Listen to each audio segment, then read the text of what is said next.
For generations, mothers reached for the same bottle, the soft white powder, the familiar scent.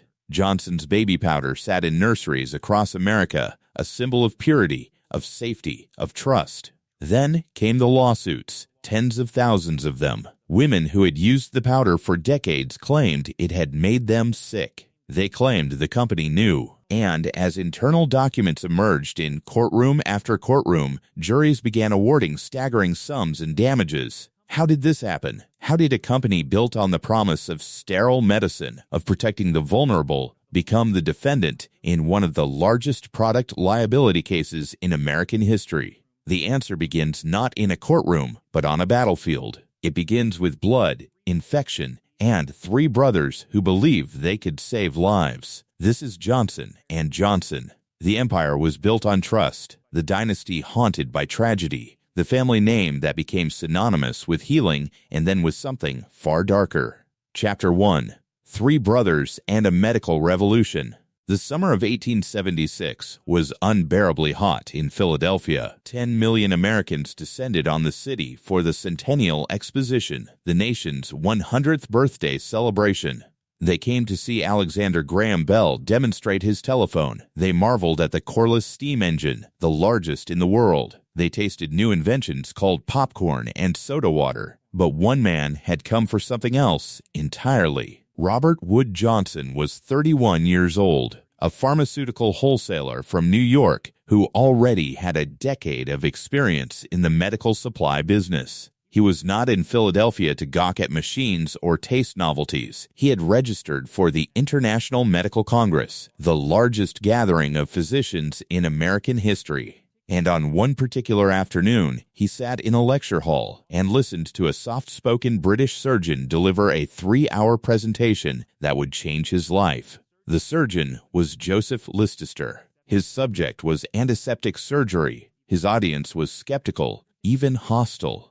To understand why, you have to understand what surgery meant in 1876. It meant death. Not sometimes, not occasionally, routinely. The Civil War had ended just 11 years earlier, and the horrors of battlefield medicine remained fresh in the American memory. Of the roughly 620,000 soldiers who died in that conflict, 2/3 perished not from bullets or bayonets, but from disease and infection. Surgeons operated in blood-stained coats, using instruments they cleaned only with cold water. They probed wounds with unwashed fingers. They used the same sponge on patient after patient, rinsing it briefly between operations. The concept of invisible organisms causing disease seemed absurd to most physicians. If you could not see it, how could it harm you? The results were catastrophic. Pymia, literally puss in the blood, killed over 90% of those who contracted it. Tetanus claimed 87%.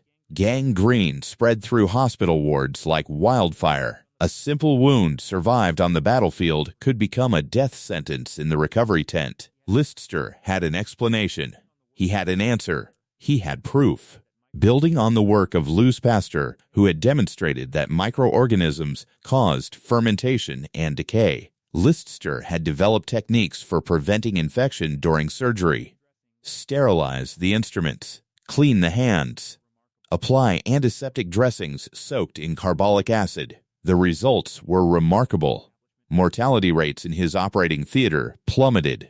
But the American medical establishment wanted nothing to do with it. The physicians in Philadelphia that day, many of them distinguished veterans, had specifically invited Leicester with the intention of discrediting him publicly. They interrupted his lecture with objections. They dismissed his evidence. They called his methods impractical, cumbersome, unnecessary. Robert Wood Johnson saw something different.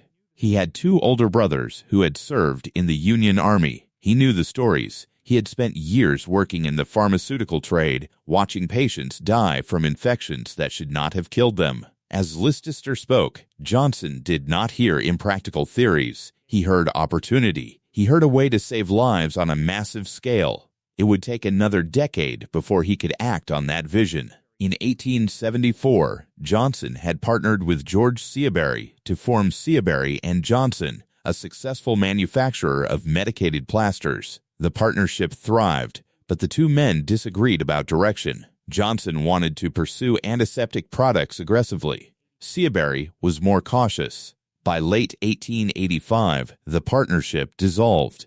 Johnson had a vision, but no company. His younger brother James had a solution. In January of 1886, James Wood Johnson boarded a train from New York heading toward Philadelphia. Somewhere in central New Jersey, the locomotive slowed through a small industrial city called New Brunswick. James looked out the window and saw a brick building with a sign that read for rent. He got off at the next station and walked back. The building was a former wallpaper factory on the banks of the Raritan River. New Brunswick sat exactly halfway between New York and Philadelphia, connected to both by rail and canal. It was perfect. James contacted his brothers. Robert brought the vision and the experience. Edward Meade Johnson, the youngest, brought business acumen and marketing instincts. On March 25, 1886, the company wrote its first check. The familiar logo, that distinctive script reading Johnson & Johnson, was based on James Wood Johnson's own handwriting. They started with 14 employees, 8 women and 6 men, most recruited from Seabury and Johnson. Their product line was simple but revolutionary. Ready-to-use sterile surgical dressings sealed in individual packages to prevent contamination. For the first time, any surgeon anywhere could perform antiseptic surgery without preparing the materials themselves. The medical establishment remained skeptical. So, the brothers did something remarkable. In 1888, they published a book called Modern Methods of Antiseptic Wound Treatment. It was a comprehensive manual on sterile surgical technique written by leading practitioners explaining exactly how to perform surgery safely using Johnson & Johnson products. They printed 85,000 copies and gave them away free to physicians across the country. It was advertising disguised as education. It was marketing in the service of medicine. And it worked. By 1894, 8 years after that first check, Johnson & Johnson employed over 400 people across 14 buildings. They had introduced maternity kits and the first commercial first aid kits. Robert Wood Johnson served as president, driving the company toward his vision of accessible, affordable, sterile healthcare products for everyone. The foundation was laid. The empire was rising. The brothers had built something that would outlast them all. What they could not know was how their descendants would use that inheritance or squander it or betray everything the name had come to mean. Chapter 2. The General and the Band-Aid. Josephine Dixon kept cutting herself in the kitchen. Every evening in their modest home in Highland Park, New Jersey, she prepared dinner for her husband, Earl. And every evening, something went wrong. A slip of the knife, a burn from a hot pan, a nick from a grater. Her fingers were perpetually bandaged. Earl Dixon worked as a cotton buyer for Johnson & Johnson just across the Raton River in New Brunswick. Each time Josephine injured herself, he would cut a piece of sterile gauze, cut a strip of adhesive tape, and fashion a makeshift bandage. The bandages fell off her active fingers within hours. By 1920, Earl had had enough. One evening, he sat down at the kitchen table with a roll of surgical tape and a strip of gauze. He laid the gauze in a narrow pad down the center of the tape, covered it with crinoline to keep the adhesive from sticking to itself, and rolled the whole thing back up. Now Josephine could simply unroll the tape, cut off what she needed,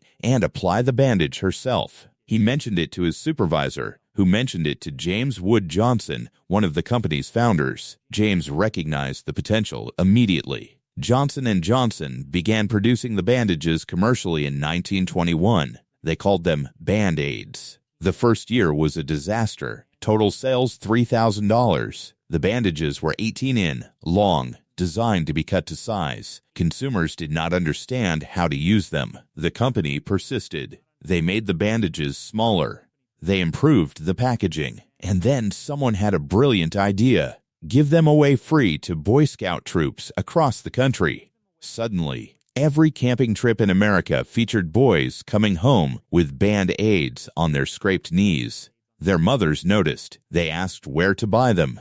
By 1924, Johnson & Johnson had installed machines to mass-produce the bandages. By the time Earl Dixon retired as vice president in 1957, Band-Aid had become synonymous with adhesive bandage itself. all because a young bride kept cutting herself in the kitchen. The Band-Aid story captures something essential about Johnson & Johnson in its early decades. Innovation came from paying attention, from seeing a problem and solving it, from treating ordinary people's ordinary needs as worthy of serious attention. That philosophy had a champion within the company. His name was Robert Wood Johnson II, and he would become known simply as the General. Born in 1893, he was the eldest son of the company's founding brother. His father brought him to business meetings, took him to factories, and expected him to understand the family enterprise. By 6, young Robert wore a tuxedo to social functions. By 16, he was visiting the New Brunswick facilities regularly. Then, in 1910, his father died from Britt's disease. Robert was 16. He inherited $2 million, a fortune worth nearly $70 million today. His mother urged him to attend college. Robert refused. Instead, he took an entry-level job at the company's powerhouse, determined to learn the business from the ground up. He worked alongside laborers. He rotated through departments. By 1915, at 22, he was named a department head. During the First World War, he became General Superintendent of Manufacturing. In 1918, Vice President. In 1932, President. He was 39 years old. Over the next 3 decades, Johnson transformed the family business into a global healthcare corporation. He opened plants in Brazil, Argentina, and India. He expanded into pharmaceuticals and medical devices. But his most lasting contribution was not a product or a factory. It was a single page. In 1943, with America deep in the Second World War, Johnson wrote what he called our credo. It declared that Johnson & Johnson's first responsibility was to doctors, nurses, patients, and mothers who used their products. Second came the employees. Third, the communities. And last, dead last, came the stockholders. Many business leaders thought it was naive. Johnson believed that if a company took care of customers, employees, and communities, profits would follow naturally. He had earned a new title by then. During the war, he had been commissioned as a brigadier general, placed in charge of the New York Ordnance District. President Roosevelt appointed him vice chairman of the War Production Board. For the rest of his life, everyone called him the General. The General died on January 30th, 1968. He was 74. He left the bulk of his $400 million estate to the Robert Wood Johnson Foundation. When the will was cleared for probate, the stock had appreciated to over $1.2 billion. The company was thriving. The credo was guiding decisions. The foundation would spend decades improving American healthcare, but the General had a younger brother, and that brother had been building a very different kind of legacy. Chapter 3. The Dark Brother. The General built an empire. His younger brother destroyed a family. John Sir Johnson was born in 1895, 2 years after Robert. They grew up in the same house, inherited the same fortune, and bore the same name. But where Robert threw himself into the family business, Sir drifted. Where Robert wrote manifestos about corporate responsibility, Sir collected wives and secrets. His first marriage was to Ruth Dill, a woman from a prominent Bermuda family. Her sister Diana was an actress, the future mother of Michael Douglas. Seward and Ruth seemed on paper like the perfect Gilded Age match. As a wedding gift, Seward built Ruth a mansion. He called it Marywold. The estate in Highland Park, New Jersey, cost $350,000 before the Depression, a staggering sum. It featured secret passages and elaborate zodiac symbols over the fireplace representing Seward, Ruth, and their firstborn daughter. That daughter was Mary Lee Johnson. In 1926, the company put her face on the Johnson's baby powder container. She was a beautiful infant, pink-cheeked and innocent, the perfect symbol of the company's promise to protect the most vulnerable. Her image would sell millions of units. Decades later, during a bitter legal battle, Mary Lee would make a devastating accusation. She alleged that her father had sexually abused her from the age of 9 until she was 15. The claim emerged during her 1977 divorce proceedings and resurfaced during the will contest after Seward's death. Some family members disputed it, and her own sons expressed doubt. But Mary Lee maintained the accusation until she died in 1990. Whether true or false, the allegation exposed the rot beneath the Johnson family's polished surface. Seward and Ruth divorced around 1937. He remarried 2 years later to Esther Underwood. They had 2 more children, Jennifer and James. For 32 years, Esther was his wife. But Seward was not faithful. In 1968, Esther hired a new chambermaid. Her name was Barbara Pieka. She was Polish, spoke little English, and had arrived in America with $100 in her pocket and a degree in art history. Within a year, Seward had moved her into a Sutton Place apartment he paid for. He gave her a job as his art curator at $12,000 a year. He took her scuba diving. He proposed on her birthday in São Paulo, Brazil, while still married to Esther. In November 1971, 8 days after his divorce became final, Seward married Bijah. He was 76 years old. She was 34. The age gap was 42 years. None of his 6 children attended the wedding. Seward spent his final years at Jasna Polana, a 50,000 scup-eft mansion in Princeton that Bijah designed and decorated with old master paintings and Flemish art. He also funded the Harbor Branch Oceanographic Institution in Florida, a legitimate scientific endeavor that stood in strange contrast to his personal chaos. His health declined. He developed cancer. Bijah, by her own account, cared for him devotedly, changing his bandages, following the doctor's orders precisely. Others would later testify that she berated him, controlled him, and isolated him from his children. On April 14, 1983, Seward signed a new will. It left virtually everything to Bijah. 5 weeks later, on May 23rd, he died. He was 87 years old. His estate was worth over $400 million. His 6 children, already wealthy from family trusts, had been almost entirely cut out. The stage was set for one of the ugliest inheritance battles in American history. But that battle would reveal something more than greed. It would expose generations of dysfunction, abuse, and betrayal hidden behind the Johnson name. The family that sold trust to America had none left among themselves. Chapter 4. The Maid Who Inherited Millions. The trial began in the spring of 1986, nearly 3 years after Sir Johnson's death. It would become one of the longest, costliest, and most vicious inheritance battles in American history. On one side sat Barbara Pieka Johnson, the widow. On the other hand, 6 children who claimed their father had been manipulated, coerced, and controlled by a woman who had entered their home as a servant and left it as a billionaire. Over 200 lawyers participated. More than 300,000 pages of documents were submitted as evidence. The trial lasted 17 weeks. When it finally ended, the legal fees exceeded $24 million. The children's case was simple. Their father had been senile when he signed his final will. Bijah had isolated him from his family, berated him in front of the staff, and pressured him into leaving her everything. They produced witnesses who described her screaming at the elderly man, controlling his access to visitors, dominating every aspect of his final years. Bijah's defense was equally direct. She had loved her husband. She had cared for him when his own children would not. She had changed his bandages, followed his doctor's orders, and stayed by his side through his decline. If he chose to leave her his fortune, that was his right. The courtroom became a theater of family dysfunction. Testimony revealed affairs, addictions, estrangements, and accusations of abuse. Every skeleton emerged from every closet.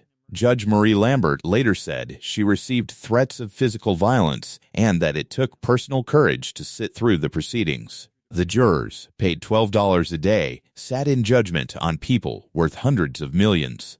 Among the children fighting for their inheritance was Mary Lee Johnson Richards. Her life since that baby powder photograph had been a cascade of tragedy. Her first marriage to a press agent named William Rhine produced 6 children and ended in divorce. Her second marriage nearly killed her. In 1972, she wed Victor Dark, a psychiatrist she had met while seeking treatment for her son's drug addiction. Within 4 years, she accused him of hiring men to murder her. She claimed he had demanded she participate in sexual acts with other men while he watched. The alleged hitman was her own chauffeur.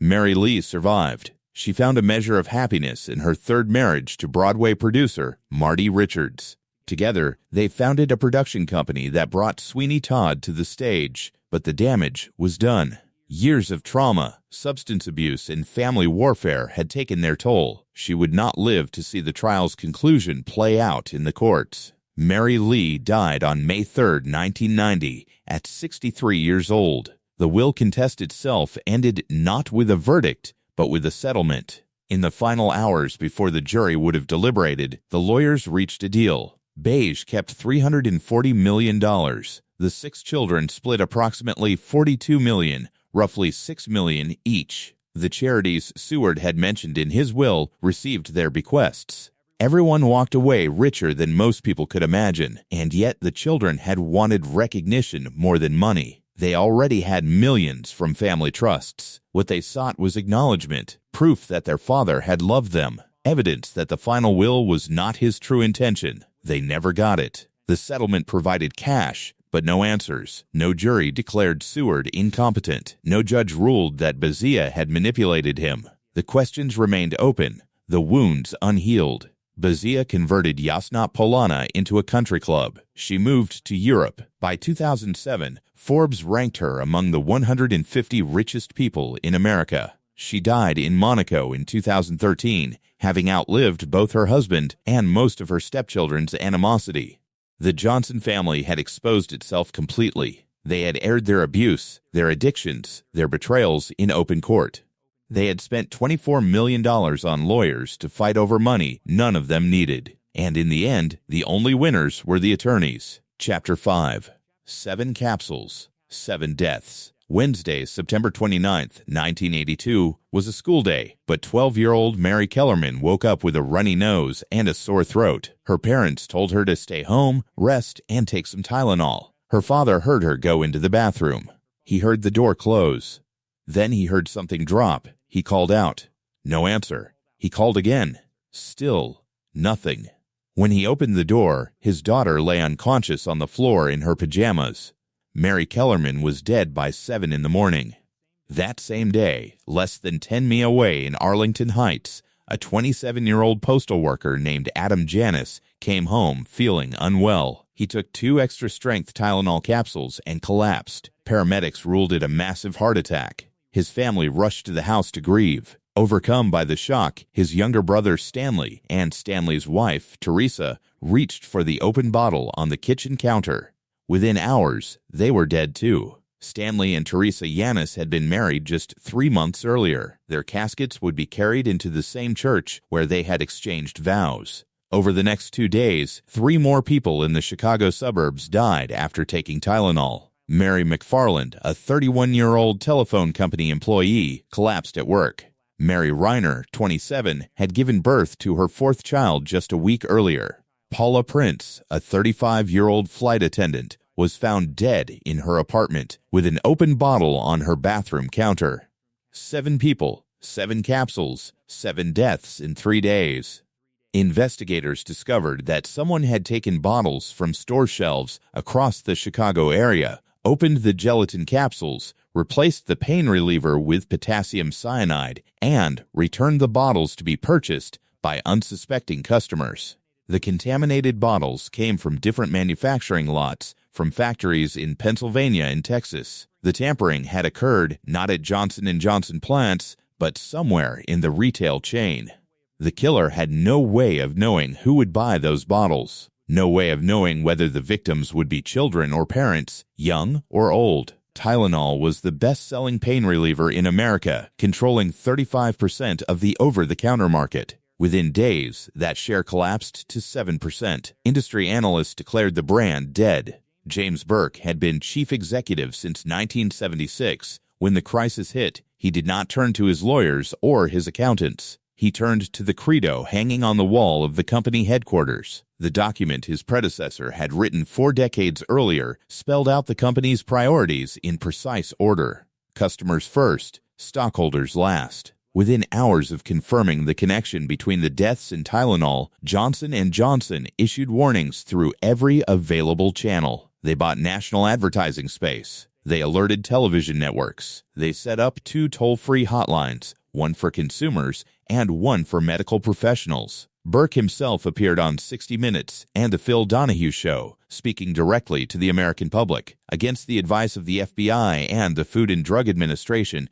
who suggested a limited regional recall. Burke ordered every bottle of Tylenol pulled from every store shelf in America. 31 million bottles, $100 million gone. The company had been the victim of a crime. The tampering had occurred outside their control. A regional recall would have been legally defensible and financially rational. But in a crisis, the public does not care about legal liability or manufacturing protocols. They care about whether you will protect them. 2 months later, Tylenol returned to store shelves in packaging no one had ever seen before. Triple sealed, a glued box that showed if it had been opened, a plastic band around the bottle's neck, and a foil seal under the cap. The Food and Drug Administration soon mandated tamper-evident packaging for all over-the-counter medicines. An innovation born from tragedy became the industry standard. Every sealed bottle you have ever purchased owes its design to those 7 deaths in Chicago. Within a year, Tylenol had recovered its market share. Burke went on to receive the Presidential Medal of Freedom.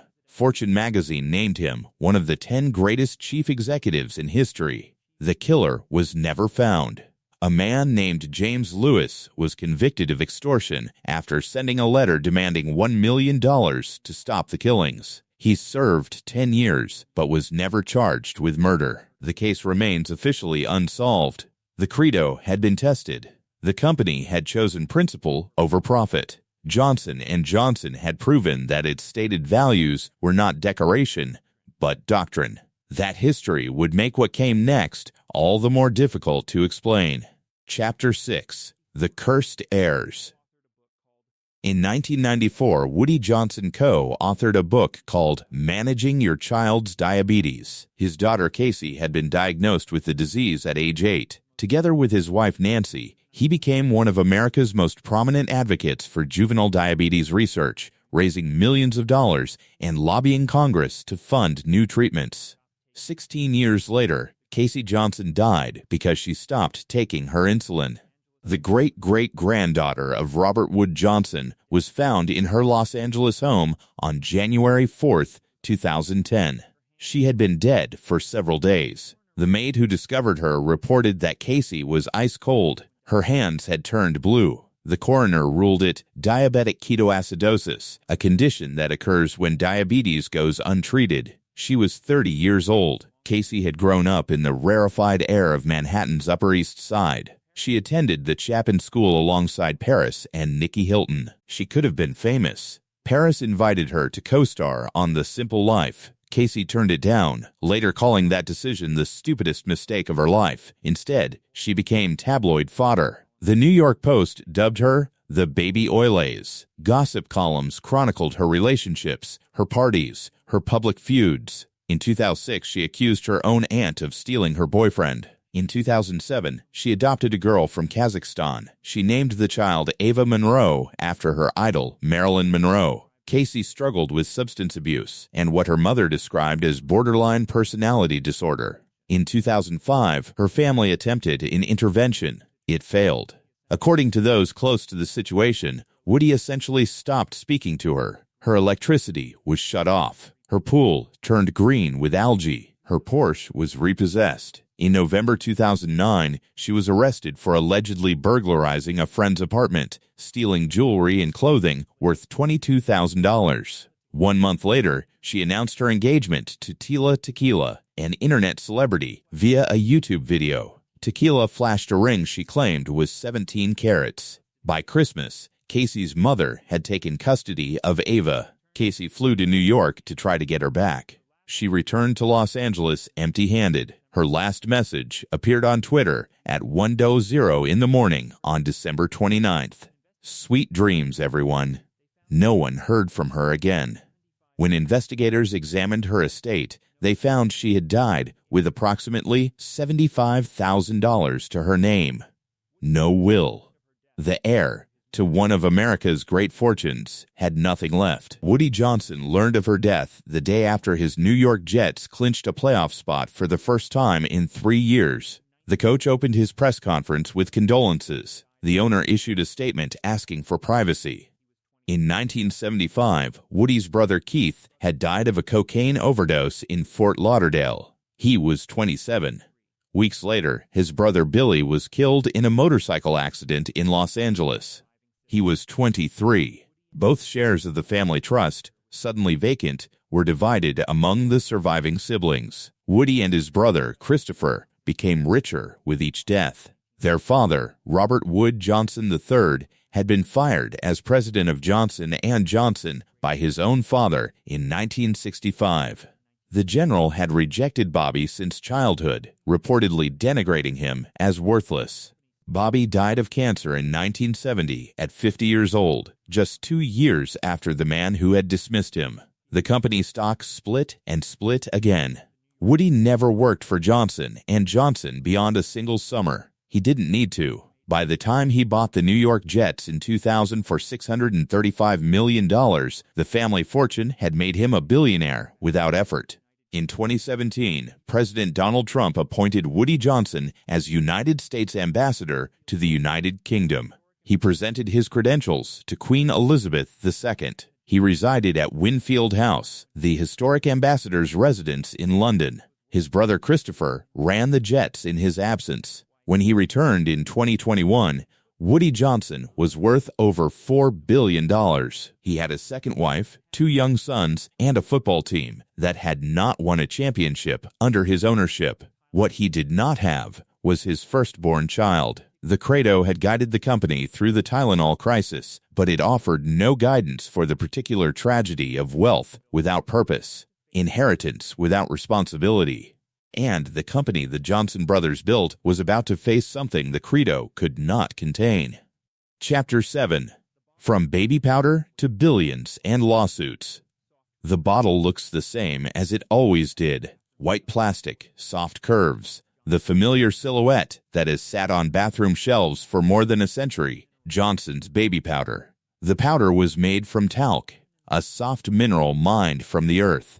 And in those same mines, often in the same geological formations, lay something else, asbestos. As early as 1957, tests on talc from Johnson & Johnson's Italian supplier found contamination. The reports described fibers that were tremolite, a type of asbestos. The company kept mining, kept selling, kept quiet. In 1971, the Food and Drug Administration began an inquiry into asbestos in cosmetic talc. Johnson & Johnson assured regulators that its baby powder was safe. What the company did not mention was that between 1972 and 1975, at least 3 tests by 3 different laboratories had found asbestos in its talc. One test reported levels described as rather high. The FDA never learned about those results. Instead, a 1976 internal memo shows the company lobbying regulators, arguing that up to 1% asbestos contamination should be considered acceptable. When that effort failed, they promoted industry self-regulation. Pediatricians had begun warning parents about the dangers of infants inhaling talc. Sales to mothers declined, but adults kept buying. By the mid-1970s, more than 60% of baby powder sales came from adults using it on themselves. In 1982, a Harvard researcher published findings showing that women who used talc powder for feminine hygiene had a 92% increased risk of ovarian cancer. More studies followed. By 2006, the International Agency for Research on Cancer classified genital talc use as possibly carcinogenic. Internal documents from 1992 outlined a strategy to investigate ethnic opportunities to grow the franchise, specifically targeting African American and Hispanic women. The same memo acknowledged negative publicity from the health community on talc, including cancer linkage. By the mid-2000s, nearly 60% of African American women used baby powder, compared to about 30% of the general population.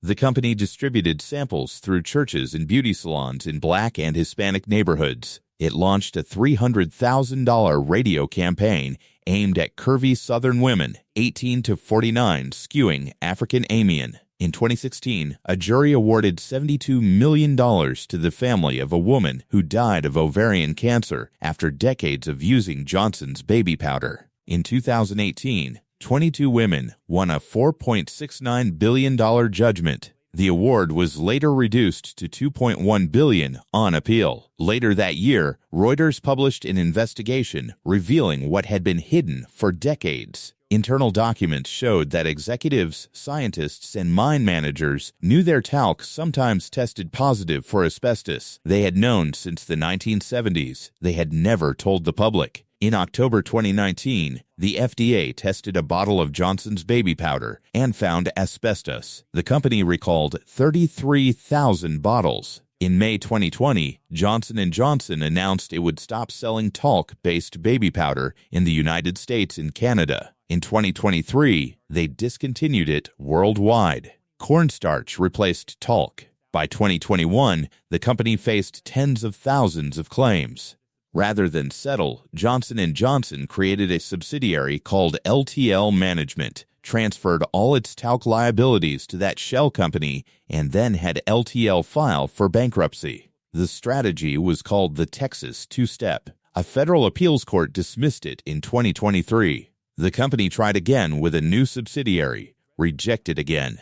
In 2024, they created Red River Talc and tried a third time in Texas, offering $8 billion to settle all ovarian cancer claims. In March 2025, that effort failed, too. The company now faces more than 67,000 lawsuits. In December 2025, a Baltimore jury awarded $1.5 billion to a single plaintiff, a woman who had used baby powder for more than 40 years and developed methyloma. $1 billion of that came as punitive damages. The credo that guided the company through the Tylenol crisis offered a clear hierarchy: customers first, stockholders last. The response to that 1982 tragedy became a model for corporate responsibility. The response to the talc litigation has been different. Fight every case. Deny every allegation. Use bankruptcy law to limit liability. Target marketing at communities already using the product most heavily, even as evidence of risk accumulated. The founders wanted to prevent infection and protect the vulnerable. Their company helped millions. The lawsuits allege it also harmed thousands. The bottle still looks the same. What was inside it and who knew will be determined in courtrooms for years to come. Chapter 8. What remains? 3 brothers built a company to fight infection. They succeeded. Johnson & Johnson became one of the most trusted names in American business. The red script logo, the gentle products, the promise of care. Generations of parents reached for that baby powder without a second thought. The family that built this empire did not fare as well. Robert Wood Johnson II ran the company for a quarter century and wrote a document meant to guide it forever. His brother Serd left behind accusations of abuse, a wife who had been his chambermaid, and children who fought over his money in open court. The next generation inherited billions and buried their own. Drug overdoses, motorcycle accidents, a daughter who died alone in a house with no electricity, her insulin untaken. The money kept growing, the company kept earning, and the family kept fracturing. The founders believed they were doing good. Sterile surgery saved countless lives. When 7 people died from poison Tylenol, the company spent $100 million to protect the public. That response became legendary. It proved that a corporation could have a conscience. But conscience requires consistency. The same company that recalled every bottle of Tylenol in America spent decades hiding test results that showed asbestos in its baby powder. The same company that put customers first in 1982 fought to limit its liability for the next 40 years. The credo remained on the wall. The behavior did not always match. Values are not inherited. They are not passed down through stock certificates or trust funds. Each generation must choose whether to honor them or abandon them. Each crisis reveals whether the words mean anything at all. The Johnson family name appears on hospitals, foundations, and university buildings across America. It also appears in tens of thousands of lawsuits. The same fortune funds medical research and legal defense. This is what remains. A company worth hundreds of billions. A family scattered by tragedy and wealth. A set of principles, sometimes followed, sometimes forgotten, and a question that every corporation, every family, every person must answer. What do you do when doing the right thing costs more than you want to pay? The Johnson brothers answered that question in 1886 when they bet everything on a new idea. James Burke answered it in 1982 when he ordered the recall. The executives who saw those asbestos tests answered it differently. The lawsuits will continue. The verdicts will accumulate. New generations will inherit fortunes they did nothing to earn. And somewhere in a bathroom cabinet, a bottle still sits. Different formula now, same name. Whether that promise was kept is for the courts to decide. Whether it should have been kept was never really a question.